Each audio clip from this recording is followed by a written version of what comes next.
In today's show, we're going to be talking Utah Jazz with the host of the Locked On Jazz podcast, David Locke. Michael Bolton, he's here as well. Thanks, Josh. It's Michael Bolton here, and it's time for another episode of the Locked On Fantasy Basketball podcast. Let's get to it. Let's get to it, indeed.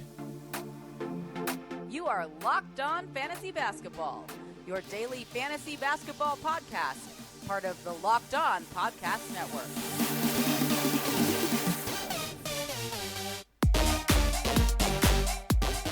Hello and welcome to the Locked On Fantasy Basketball podcast, brought to you by Basketball Monster. My name is Josh Lloyd and I am the lead fantasy analyst at basketballmonster.com and at Yahoo Sports Australia. And you can find me on Twitter, as always, at redrock_bball and on Instagram at Locked On Fantasy Basketball. We're going to talk Utah Jazz, so let's waste no time and let's get into speaking about the Utah Jazz. All right, so here he is, the host of the Locked On Jazz podcast, David Locke, is here. David, welcome back to the show. Look at you. You're Josh Lloyd. The Locked On Fantasy Basketball is the number one fantasy basketball show in the world. Absolute killing it everywhere. YouTube people checking you out all the time. It is an honor, a privilege. It once was that it was neat now it's me on your show. Well, this is what happens when I bring my own hype man on, just to gas me up for the day. Nice start to a Friday, get someone to talk me up. David, and you're here to talk up the Utah Jazz as well, because they were the number one seed in the Western Conference. Of course, things didn't go exactly to plan after that in the playoffs, but they're reloading. They're looking to go again. And I ask all of my hosts this as we start the show: what is your opening night starting five? This is perhaps the easiest one out of every single team that we're covering. There is no debate here at all. Yeah, I think it's the exact same starting five as we saw a year ago. It's Mike Conley with Donovan Mitchell, Bojan Bogdanovic, Royce O'Neal, and Rudy Gobert, pending a hamstring or a sprained ankle that happened at the end of the year. So, but that will be the starting five for the Utah Jazz whenever they can, and that's what they've built. And it's been, wildly successful. And there's great variations off it. What they have is kind of inside their group of players, they can kind of adjust them and have guys play different roles. And hopefully they've added some roster versatility this year. Yeah, well, that's the thing. Like that starting lineup is locked in. It's solid. There'll be guys that sit. We know Mike Conley's going to be sort of managed, I guess, with his hamstring problems that he's had over the last couple of years. And that's fine. They've got that depth. And there's real solidarity and consistency in that group, which I think is part of the reason they were able to push so high last season and be so good during the regular season. But they did make some changes into their bench group, David, and I think they made some significant upgrades in that group in terms of the main rotation coming off the bench there. You've got the sixth man of the year and the runner-up of the sixth man of the year, Jordan Clarkson, Joe Ingles, and then two new players who are probably going to be probably most night contributors, I guess. So I think Rudy Gay replaces George Niang, who did have a really successful and probably, I don't even know from a fantasy standpoint, that three-point shooting might not have been a bad thing to have on the back of a bench somewhere. But he also has the capability. I mean, I think he scored 15 or more in like 30% of his games last year for the Spurs. So he can still put it in the hole if they need another scorer. And then Hassan Whiteside's going to be really interesting. It was obviously a flop last year in Sacramento, but the year before in Portland, he was pretty good. And you know what? Last year, the Jazz had a real problem, which they've actually had for 2 years in a row now, which is the minute you took Rudy Gobert off the floor, they were really, really bad defensively, and that's been going on for 2 years. Now, that may just be the reality that Rudy Gobert is the best defensive player in the world by a long while, but the Jazz last year when Gobert was off the floor were in the 23rd percentile defensively. 23rd percentile. And Favors is not terrible, but he didn't have a great year, and he's really only 6'10". So Whiteside at 7'1", with I think a 7'7" reach, can emulate Rudy, at least physically in some ways. Now we'll see. Maybe not. Maybe he's done. His failure in Sacramento is a sign that the knees are gone or something else. We saw it with Ed Davis. Ed Davis had a good year in Brooklyn, came to Utah, couldn't bend down to pick up a ball anymore. So it happens fast for these guys. Yeah, I'm going to, not to be too much of a spoiler here, David, but I'm going to tell you that Whiteside's not very good defensively at all. He blocks shots, but his defense often will leave a little bit to be desired. So we'll see. Maybe no, Josh, let me jump in there because I actually generally have agreed with that for most of his career early, but I actually thought he evolved in Miami to stop what was kind of that, I don't know if absurd's the right word, but he was so block shot obsessed was, that all you had to do was get him in the air and then drop it off to the guy behind him, right? There was actually a great line once about a player who I really like, so I'll leave it out. He was a great rebounder, didn't do much else. And I said, gosh, he's to one of the coaches, I say, he's such a great rebounder. And they said, yeah, but he's responsible for most of the makes. He does get the misses. He's just responsible for most of the makes. So with Whiteside did used to be a guy who I think you would say, like, hey, he blocks a lot of shots. Great, except for the fact that the ones he doesn't block are layups. If you look at his numbers and dig in, he changed a little bit in Miami over the time. They actually got they were actually a better defensive team with him on the floors last year. Even he was a better defensive team with him in Portland. So I think that's very real. Josh, in the first 3 years he spent in Miami, I'm not sure that didn't evolve a little differently in the last 2 years. And, certainly Miami fans were tired of him because they had Bam Adebayo coming. Okay, well, he's probably the third, fourth best center in the NBA, so they should have been. Yeah, look, I hate on Hassan Whiteside on this show a lot, but to give him credit, he did improve defensively, and in Portland he was pretty solid defensively. He's still not as good as maybe a casual fan will think just by looking at block shots in terms of what his defense is, but it did improve. Now, he was abysmal last season in Sacramento, and there was obvious issues with him and the organization and the front office and the coaching staff and whatever it was. He just was not right at all, and we'll see whether that's a physical thing or if it's a mental thing, and that can change by playing for a good team. He gave a quote in his media session. I never know what to do with these quotes. So his comment was, "I'm excited for basketball the first time in a while." And I was like, all right, well, so clearly things were awful in Sacramento.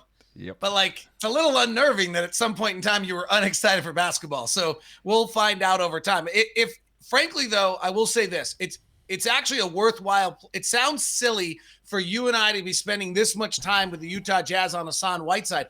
I would actually argue the other way. I actually think this much time talking about Hassan Whiteside actually has some real value to it. And I think that Eric Paschal, Rudy Gay is probably the other one to talk about. It's the only things that are new. Yep. And the real weakness, that there were two very, very significant weaknesses for the Utah Jazz last year. One was that when Rudy Gobert was off the floor, they were terrible defensively. And two is that they didn't have the roster versatility to play different styles of defense. So Whiteside, let's say for a second that Whiteside is Portland Whiteside, and the Jazz are suddenly in the 50th percentile when he's on the floor defensively. That's not asking a huge amount. It's better than what the Jazz were, but the Jazz last year defensively were really, really good for the whole year, right? They were the number one defensive team in the league by 0.6, and they had a glaring flaw for 14 minutes a night. So if Hassan Whiteside makes them better in those 14 minutes, you've got the number one defense in the league getting better defensively. Now, we'll see.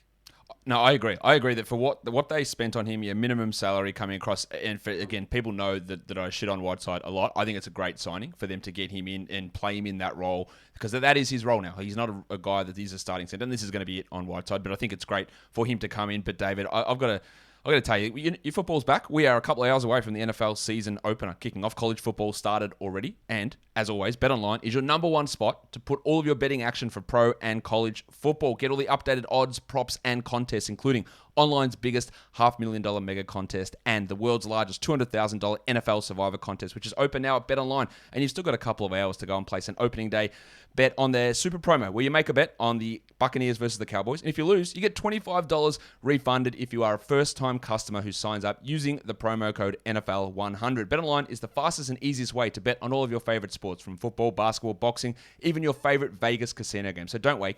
Take advantage of all of their special offers for the 2021 season. BetOnline are your online sportsbook experts. And another familiar issue that people may have, David, is having multiple devices for different TV shows. Live sports on one thing, your favorite shows on another, highlights on your phone, borrowing your neighbor's login. That's too much hassle. It's too much clutter. There's too many remotes. Well, there is a way now to get all of that stuff together, and it is called Direct TV Stream. It brings your live TV and on-demand shows together in one place like never before, so you can watch your favorite sports, movies, and TV shows all together in one spot. And that means no more juggling remotes and no more having to buy another device ever again. And the best part, there is no annual contract. So get rid of the clutter and the confusion and get your TV together with DirecTV Stream. You can learn more at directtv.com. That's directtv.com. Compatible device required and content varies by package. Let's talk injuries for this team, David. And I think... Oh, I'm sorry. I was at directtv.com. Sorry. Look it up and find out exactly what's all of the great stuff. I was trying to figure out how to adjust. Yep. Yeah. Okay. Injury update. This is the first team I've done where I think maybe you can correct me if I'm wrong, I think everyone's healthy heading into the season. Yeah, I mean, I guess we'll find out. We haven't been to training camp yet, so there haven't been any surprises. There always seems to be like, doesn't there always seem to be like, you get to training camp like, so like, frankly, when Mike Conley came to training camp for the Jazz the very first year, like he didn't really participate. Turned out that he was having a little issue that no one was really aware of. So I don't know. I have not seen the guys yet. Some of them are in town right now. But so, maybe we're going to get a little surprise that somebody is, dinged up that you didn't expect. I think if I remember correctly, I think George Niang last year might've come to camp a little bit nicked up. Like it happens, right? And I think, Josh, this year to me, and from a fantasy standpoint, I think this is like the edge someone could have. Remember 2 years ago when we moved the start of the season forward for the first time and we started October, all of the veterans were like terrible for about 25, 30 days because their natural biorhythms, which was to get them ready by about Halloween, were off. They had all kind of gotten used to the model of how they got their bodies ready. And then all of a sudden they had to start 14 days early. And if I remember they were poor. I'm really curious to see what happens with veterans who, maybe everyone's biorhythms have just been knocked to crazy since March 11th of 2020 and they don't have it anymore. But I remember sitting in Summer League and watching on television, seeing Mike Conley at Summer League and thinking, oh, well, he's probably come back. And they used to all go to Vegas to go get a little run. And it was like the signal, like, I'm going to get myself ready to go now. Well, that used to work because you'd get yourself ready to go in July and then you'd have to be ready by October 1 for training camp. And you had all of July, all of August, all of September. You had 3 months. This year we were sitting in Summer League in the middle of August and Mike Conley's there. And I'm like, oh, maybe Mike's warming. Well, okay, he's only got a month, like 6 weeks. So I think it's going to be really interesting to watch veterans early. And I think, I don't know if it'll be injuries or just way out of kilter. Yeah, and that happens often at start of the season. You see these weird things, and maybe it is more amplified this year that people just shoot 30% from the field for 2 weeks. And you go, what's going on here? Then it'll eventually pick up later on in the year. But that happens a bit where people are just off because of whatever's happened and things that might be a change in date, but it might be things that happen behind the scenes. And we see that really amplified in those first couple of weeks of the season. Question for you. They brought in Rudy Gay, who played a lot of center in San Antonio last season. Do you think that the move of getting Rudy Gay and Eric Paschall, who you've spoken about already a little bit, is that going to mean there's a little bit more small ball, or will it just be Gobert, Whiteside all 48 minutes, or will we see Gay at center and Paschall at center a little bit more as they change up, I guess, that bench unit style somewhat? My guess is that Gay and Paschall will take the George Niang minutes to start, and that they're, Rudy Gay certainly, I think, was better at center last year in San Antonio, and talking to people around that who were with the Spurs kind of said like, hey, that's what Rudy Gay is. But he also didn't have Rudy Gobert behind him. So Rudy Gobert has made a lot of players, Bojan Bogdanovic, frankly, maybe Mike Conley at this stage of his career, some other guy, Joe Ingles at times, who aren't always the greatest, Jordan Clarkson, aren't the greatest defensive players in the world, and made them look okay. And so maybe that will allow Rudy Gay to play a little bit more forward. But I do think you will see the Jazz fiddle around with that idea of playing small. But I will say this, and I just think it's a misnomer across the entire league. When we talk about the Clippers went small on the Jazz, they didn't go small. They were 6'8", 220 across the board in 4 of their 5 positions. So their center was small because he was 6'8", 220, but every other position, they were above average. Even Reggie Jackson at 6'4" is bigger than the average point guard. The Jazz are the opposite. Mike Conley is small for a point guard. Donovan Mitchell is small for a shooting guard. Royce O'Neal is small for a power forward. You go small at center, you don't have any length at all to cover the floor. So I think, that's truly going small. And going small, I actually don't think very good idea. Going skilled and going spread is a pretty good idea, and that's what the Clippers did to the Jazz in the playoffs. I think a lot of people interchange those terms as well. They go small versus going for shooting or going for skilled players. And like, let's get someone out there who can shoot at center versus someone who's smaller. It doesn't matter if they're 7 foot or if they're 6'8". If they can shoot and handle the ball, like, it's the same impact. So it's not about necessarily size. It's about bringing those different skills in, and as you said, you're bringing those other positions in as well, because the Jazz are quite small right across the board, and like your Bojan Bogdanovic will play at the 4 at times, whereas on other teams he might be a 2, given the size that he has out there. And it is something that, again, I didn't really think about that from a perspective of the Jazz being just small at every position outside of the behemoth that sits there at center, and everyone else is just a little bit more undersized. But you brought up Donovan Mitchell, who is a bit undersized for a shooting guard. He took I think a step forward last season. Was awesome in the playoffs as well, which he seems to always be. But what does he do this year? Like, what is the next thing that Donovan Mitchell does to get to the next level up, where it's not, instead of being a bench all-star player, it's like in the mix for a starting all-star or in the mix for an all-NBA night? Like, what does he have to do next? So I think Donovan actually took a fairly mammoth step. I don't think it got talked about enough in the league. It was big. Maybe because Shaq was kind of foolish. Mm-hmm. But if you look at the 2 numbers that were really significantly different, he took 2 more threes a game. Yep. And he took a free throw and a half a game more. That's the one. And he hit 39. He took 9 threes a game last year and hit 39% on those. Yep. Like, there aren't, like, go run through the league last year. There aren't a lot of guys you can go take, whatever metric you want to put in. And I'm pretty certain you go take 8 3-point attempts, call it 7 or 8, and 38.5%. You're into pretty slim territory. The thing that I think is untalked about with Donovan is what a really, truly great shooter he is. So spot up 3-point shooting over the last 4 years, Joe Harris is the best in the NBA. Donovan's second. Okay. Donovan's the second best standstill 3-point shooter in the NBA. Now, that's not necessarily what he does, but I would like to see, can they get him off more picks, let him play off the ball a little bit so teams can't zero in on him as much. The next step for him is, does he take the Bradley Beal, Dame Lillard step? And, that was Bradley Beal went from taking 5 threes to taking 9. He went from 6 free throws to taking 8. And if Donovan suddenly averages 8 free throws a game, he's going to average 28, 29 points a game. Yeah, that's the one to me, is the free throws. And I've been banging on about this for Mitchell for ages. So, look, he's got top 10 fantasy potential if he gets to the line. And he went from, 4.7 to 6 free throw attempts per game. So he's going to hit them at a huge rate. And if that goes from 6 to 8 or 6 to 9, which might be a little bit harder with the NBA allegedly cracking down on some of the foul drawing antics of some other players in the NBA. But if he gets to 8, then you're right, that adds 2 more points onto his game. He becomes a 28-point scorer.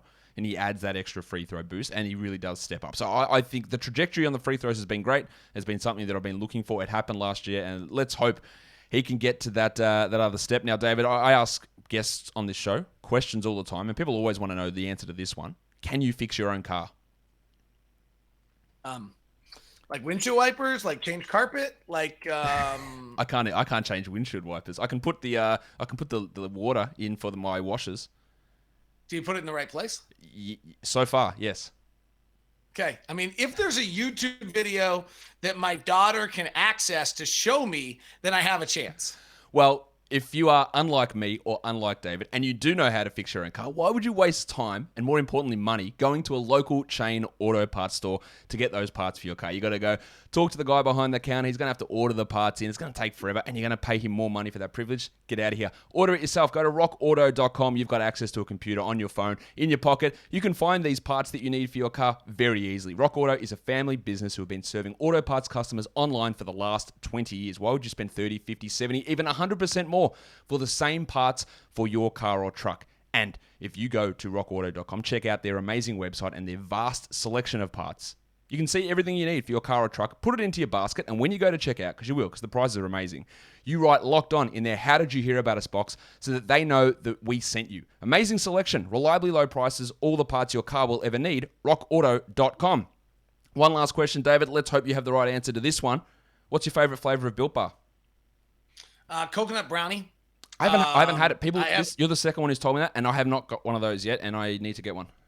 I have a whole bucket full of grasshopper cookies and coconut brownie chunks, and that's kind of my daily Built Bar. Oh, I need to get those coconut brownies. You are the second person who told me it's the best one, and I haven't tasted it, and I'm annoyed. But there are other good flavors out there. Cookies and cream is my favorite. Raspberry, orange, chocolate, salted caramel, mint brownie, plus all the special edition ones they throw out there. If you don't know what your favorite is, get a mixed box of Built Bar. They are the best tasting protein bars ever, but they're not just delicious, they are also healthy. 17 to 18 grams of protein. Let me ask you this question. I've asked this a few times as well, David.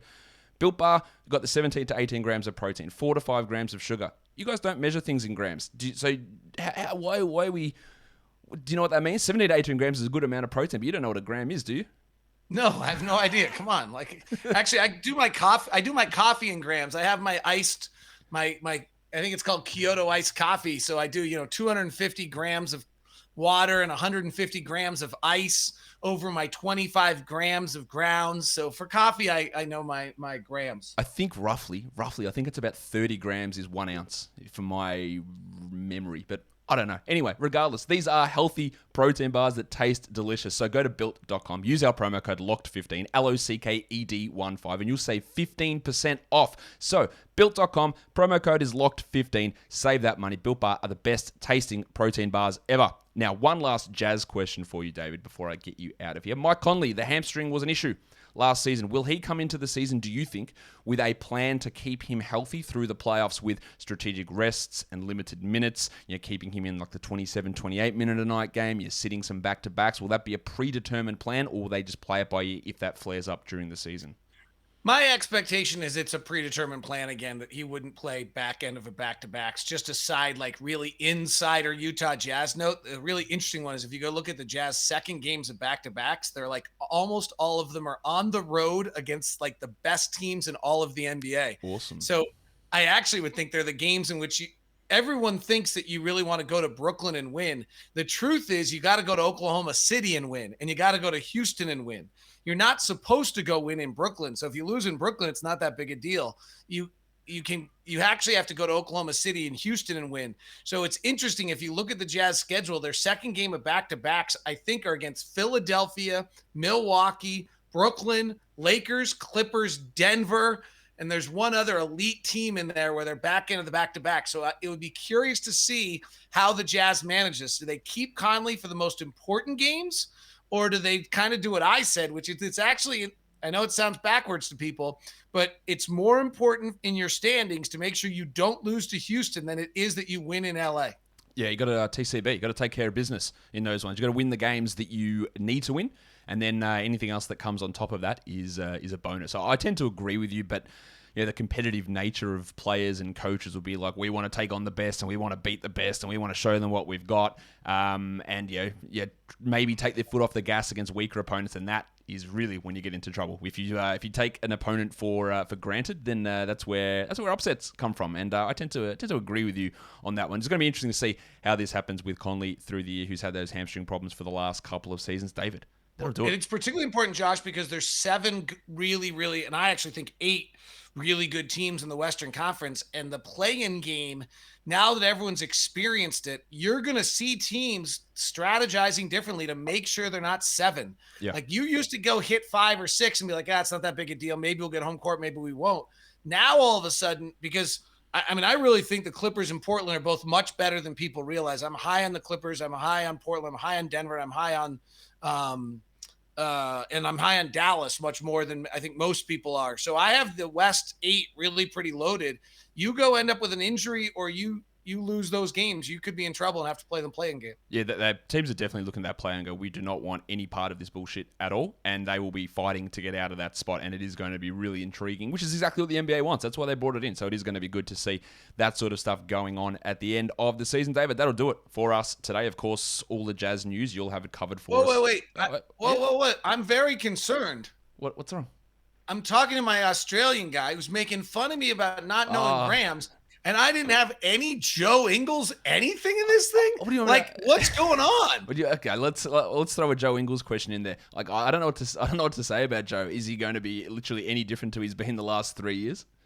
Last year was pretty ridiculous. He did slump a tiny bit at the end of the year. Yeah, he was having one of the best and most impactful offensive seasons in all of the NBA last year.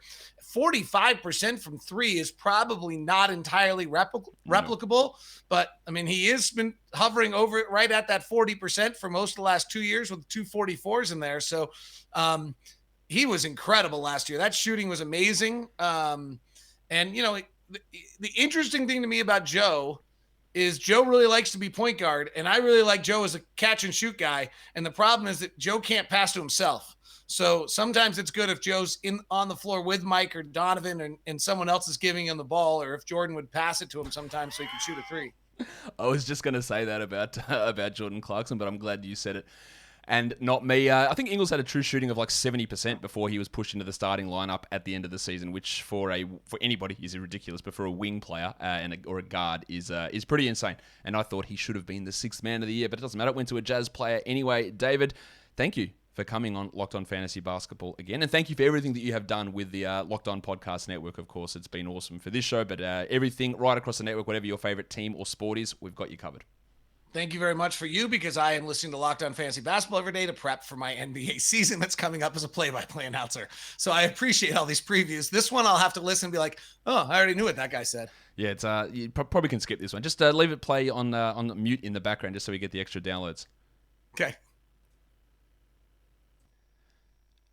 And that will do it for today's show. Don't forget to follow this podcast, Apple Podcasts, Google Podcasts, Stitcher, Spotify, and on the Odyssey app on YouTube. Hit thumbs up, leave a comment down below, all of that stuff. Guys, we are done here. Thank you so much for listening, everyone.